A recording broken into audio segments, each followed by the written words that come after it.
What's going on, everyone? It's your boy Savvy. Welcome back to the Savvy Show. And in today's episode, this one is pretty spicy, man. We got another proposal on our hands, and this one doesn't look like just an ordinary one. This one looks like it has something to do with the 05 Council. This one is SCP-001, Dark Truth About the 05 Council.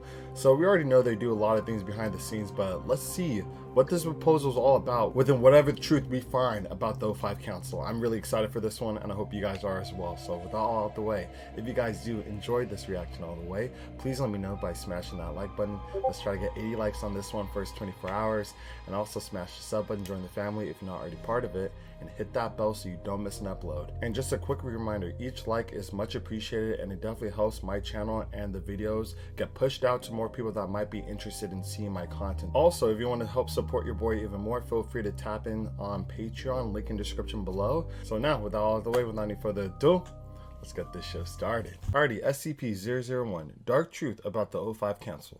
Let's go. It almost goes without saying that the inner workings of the SCP Foundation are kept secret from the general population. Your average Joe doesn't need or want to know about the terrifying entities and bizarre experiments happening behind the closed doors of the various Foundation research sites. Such a cool SCP. But there are some secrets of the SCP Foundation Goliath, your favorite SCP, made a cameo too. Hope you're watching. that even its own staff know very little about. One such mystery is the highly classified and immensely powerful 05 Council, or Overwatch Council, that oversees everything that goes on within the SCP Foundation. They are considered the highest authority within the organization, but very little is known about them. In fact, according to one official report in the SCP Foundation archives, the 05 Council does not exist at all. Stick with me here. There are decades of reports concerning the Council. There is a wealth of historical evidence pointing to their existence and influence, but they do not definitively exist. At least they don't right now. I wonder if the administrator exists in this reality. Take a deep breath, try and untangle the knots we just tied in your brain. Sit back and listen. This is the story of SCP-001, the 05 Council itself. In 1965, SCP Foundation Administrator William Cohen was preparing to leave his position. To prepare his successor, H.V. Oleander, Administrator Cohen drafted a series of letters intended to pass on important and highly guarded knowledge to the man who would take his place. In the letter, Administrator Cohen explained that he was retiring early for a specific reason, writing, "A dark link to my mind, sticking to every neuron and slowing my every thought. In truth, I am unwell." Cohen's decline had begun 8 years prior, in late 1957, after the launch of Soviet space probe Sputnik 1 into the Earth's orbit. The Foundation's interest had been drawn to the probe after a foreign signal had been detected trying to communicate with it. Not a signal from a foreign nation, mind you, but something from much further away, and likely something that was not human. Whatever it was trying to communicate, and it was getting closer. On January 4th, 1958, the signal stopped and an unidentified object arrived on Earth. Cohen was summoned to the war room at Site 00 much to his surprise. It was highly unusual for guests to be invited to the site. There they worked together to identify the nature of the situation with Sputnik, until a single burst of gamma radiation was detected, and Sputnik's orbit began to decay. The Council panicked, calling heads of state and calling for as many resources as possible. They had worked themselves into a frenzy and were planning to shoot down the first space probe in Earth's history. Eventually, the decision was placed in Cohen's hands. Let the probe land on its own, or shoot it down. Overwhelmed by the Council's intensity, Cohen told them to do what they thought was best. I wouldn't shoot it. They shot it down. He did not want to, but he crumbled under the pressure. There were so many of them, and only one of him, and they seemed so certain in their decision. At least we had the same mindset. He just couldn't handle the pressure, because I feel like there could be more problems shooting it down. I mean, let alone it could still come towards us, but just a bunch of debris scattered now. And it could be some hidden truths that we could find out about whatever's inside. This was the first decision in his career that Cohen regretted, and it was presumably followed by many more. He continued in his letter saying, "And now what credibility do I have left to disagree with them? I am but a mouthpiece. A sad old puppet tangled up and caught in the very strings used to make him dance. Cohen wrote his letter to his successor with one warning. Just as I have shown you vulnerability here in the hopes I might gain your trust, please consider asking the same from those who would insist you trust them. In March of 1958, That's good following advice. the incident with Sputnik, the O5 Council collectively submitted a notice to the Foundation's Leadership Committee. They stated simply, the individual you call your administrator has proven insufficient. We solicit you to make your preparations and nominate another. No individual members of the council wrote in, but rather submitted their thoughts as a collective, as if thinking together as one single mind. The language used was also curious, saying, your administrator, rather than our administrator. The O5 Council seemed to think of itself as something separate from the SCP Foundation, its own entity rather than simply a powerful arm or leader of the organization itself. They're up there. On June 11th, 1962, another notice was sent out. It read, Foundation, a life lived in service of the greater good is invalidated if death does not also serve. On November 11th, 1965, a third notice was sent out. This time to all Foundation staff. Please join us in remembering the life and career of Administrator William Cohen. The only constant is change. Because of this, the erosion of his skills, abilities, knowledge, and confidence was inevitable. Administrator H.V. Oleander took over the position for many years after Cohen's demise. In 1988, he prepared to step down and drafted a letter to his successor, Natalia Ellingbrook. Like Cohen before him, Oleander tried his best to explain where he went wrong, in the hope that she might do better. Oleander began the letter. I used to have such an ego. This job, this life, and the burdens that surround it crush and squeeze you until all you have left is what they force you to keep. My mind and my soul feel as though they've been contorted into the shape of someone I no longer recognize. My predecessor, may he rest in peace, described his years as if he were trapped behind smoky glass and made to watch a foggy world pass him by, like some sort of voyeur. I, too, feel imprisoned, but I realize that it was never a looking glass. It is a mirror. The events detailed in the letter began in November of 1985, after a powerful storm had ripped through New England and caused severe damage to Site 31's power grid. During the power outage, a multi-stage containment breach occurred and an unnamed infovore escaped from the facility. The entity was lost until March of 1986, when it was detected in a government facility in Warsaw, Poland. Determined to make up for his previous failure, Oleander organized a mission to bring the entity back into custody. His team tracked it down and was prepared to apprehend the entity's host, when the O5 Council expressed concern that this behavior might cause an international incident and intervened. The Council made the decision to reach out to local and international governments in Poland, allowing the entity to escape to Pripyat, Ukraine. Oleander and the Council went head-to-head on this, pushing and pulling and becoming increasingly aggressive on either side. At least he's standing his ground compared to his predecessor. He just cowered and gave in, so I mean, at least he's like somewhat of an improvement. Oleander could not make up his mind about what to do, listen to the council, or trust his own gut. On April 26, 1986, his indecision resulted in a nuclear disaster in Soviet territory. Oh my God. Not only that, but the entity still evaded containment. Indecision? So he didn't even pick a side? He just didn't decide yet? Oh my God. The mission was a complete failure. The O5 Council submitted a report on the incident stating, we recommended that the healing process commence by first assigning blame.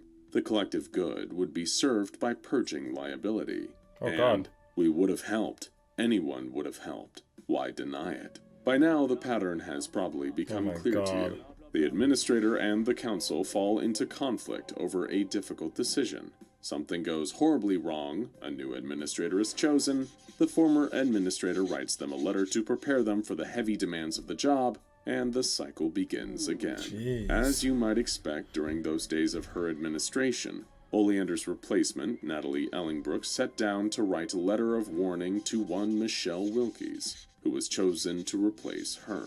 Ellingbrook began her letter. As you've likely surmised from our few meetings, I walk with a pronounced limp and favor my left leg.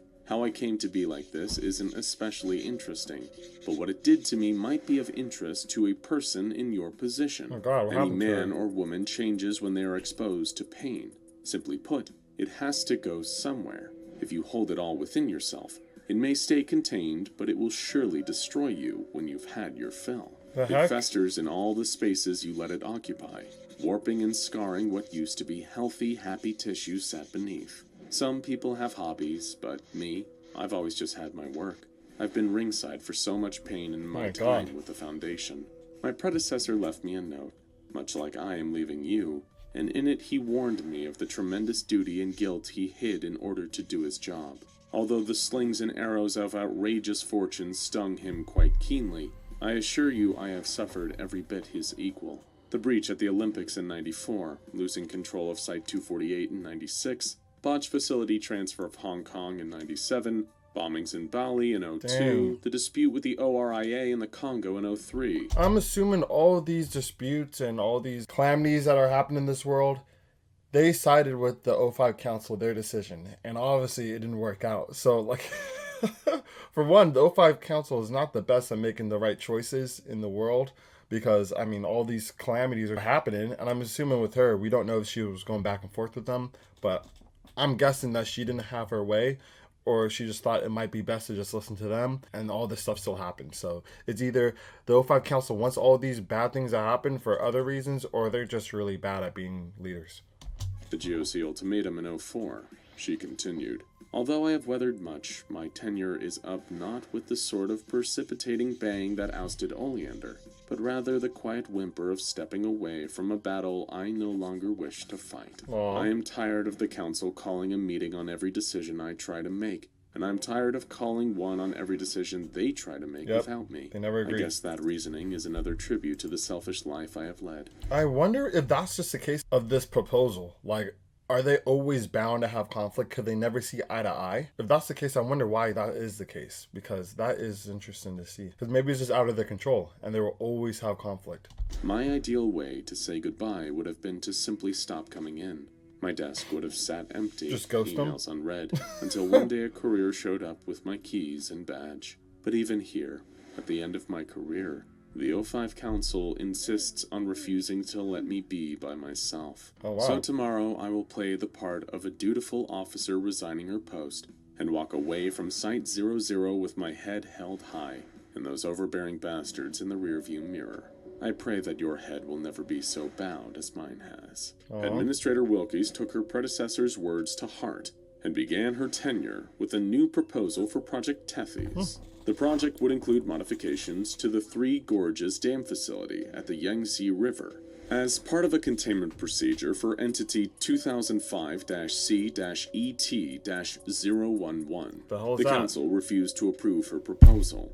Administrator Wilkes insisted that they provide a list of concerns, explaining what their issues with her proposal were. The two went down argued without a back and fight. forth over the necessity of a meeting until the Council submitted this note to her. We know how important it is to get off on the right foot. Although this body respects you and the autonomy which you command, This body? we have also seen many come and go. You were chosen from your peers, but they have chosen many others in the past. We remain unconvinced. Before you, Ellingbrook, who spent her whole life pushing others aside so she could lead. She left all others behind. Trees with no roots do not hold to the ground.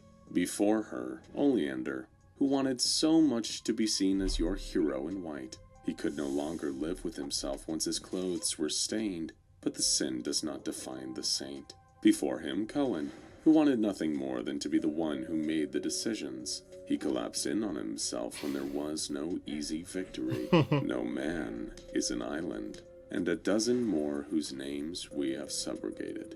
You need us. You are not enough. Administrator Wilkes was offended by this response and argued that the meeting was unnecessary. Uh-oh. She asked for the council to trust her expertise and the expertise of her employees. They responded, "Your distinctiveness did not arise from the ether. You are a synthesis of available materials and experiences. If needed, another could be synthesized. Oh We my God. are needed. We are necessary." So, In layman's terms, they're just saying she's replaceable and they're indispensable. Like you need them. And I wonder why they're talking in a way that like they're not human beings themselves. I don't know. I know that they could be immortal or something. Maybe in the storyline there might be something else. Maybe aliens. Who knows? But it's just interesting to see the language that they're using. We synthesize. You are not. You cannot. Become we or become they. The choice is yours. What? Administrator Wilkie suddenly understood. The council was not a part of the Foundation. They were something else entirely.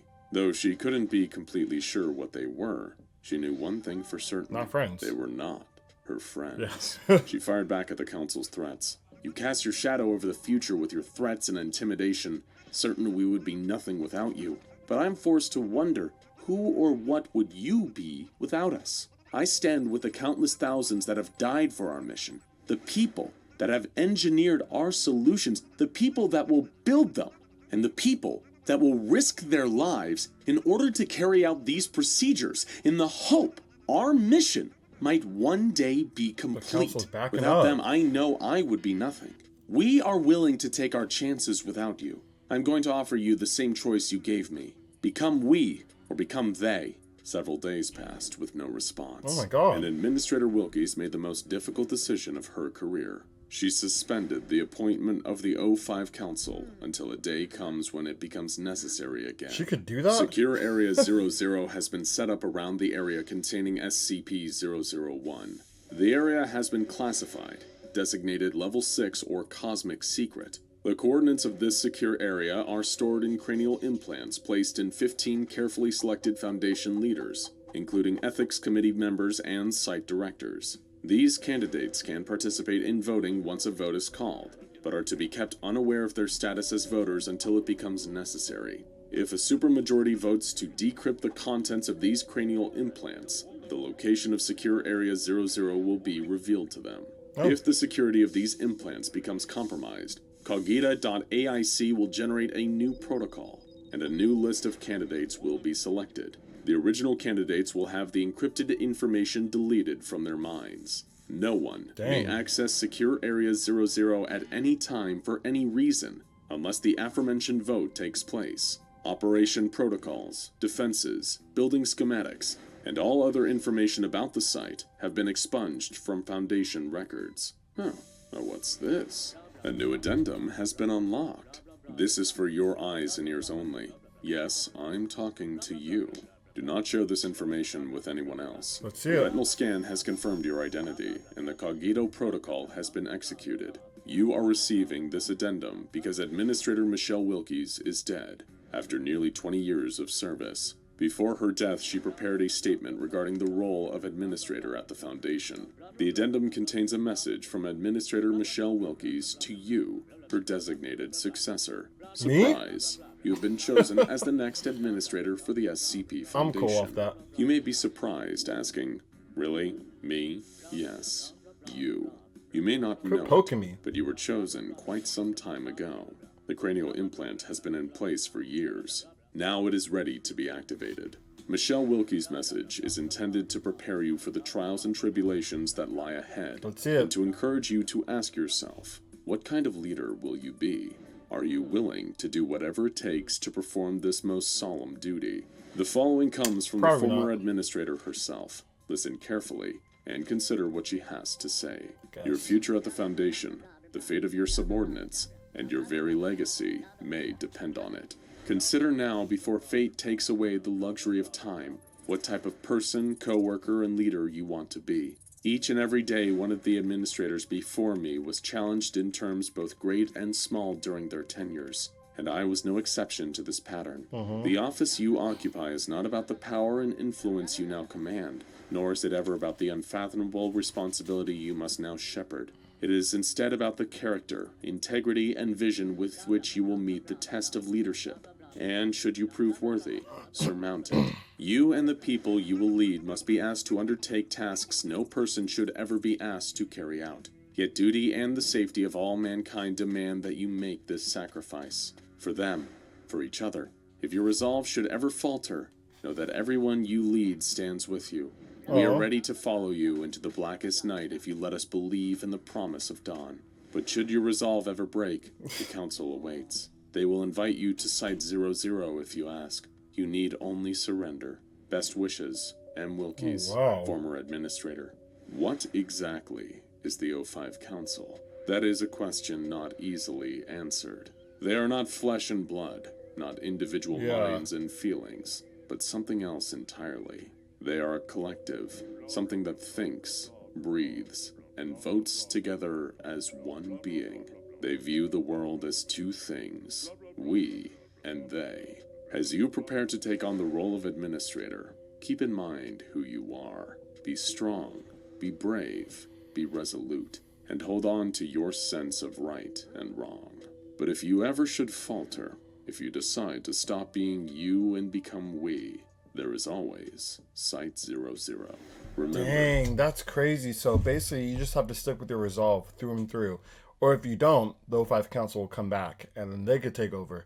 So, one, just in this storyline, I just feel like the O5 Council are aliens. They're obviously not humans. The way that they're going about and how they view the world is very different from any other story that we've seen the O5 Council in. So this definitely took a different turn that I didn't expect. But let's wrap it up. even though they do not officially exist, the Council awaits. Now go check out Yeah. Well, that is crazy. So I guess in this story, it does exist, but they're just not active. And they will become active if you lose your resolve. And then you go to Site-00, and then, that's where they await you. But we and they, that's just so weird. The verbiage they're using was throwing me off, man. But I was understanding where they're coming from. It just made it seem like they're just a whole nother being in itself, which I would assume are aliens. So yeah, with that being said, if you guys did enjoy this reaction, please let me know by smashing that like button, and also smash the sub button, join the family, and hit that bell so you don't miss an upload. And now, unfortunately, that concludes today's episode. However, I'll catch you guys on the next one.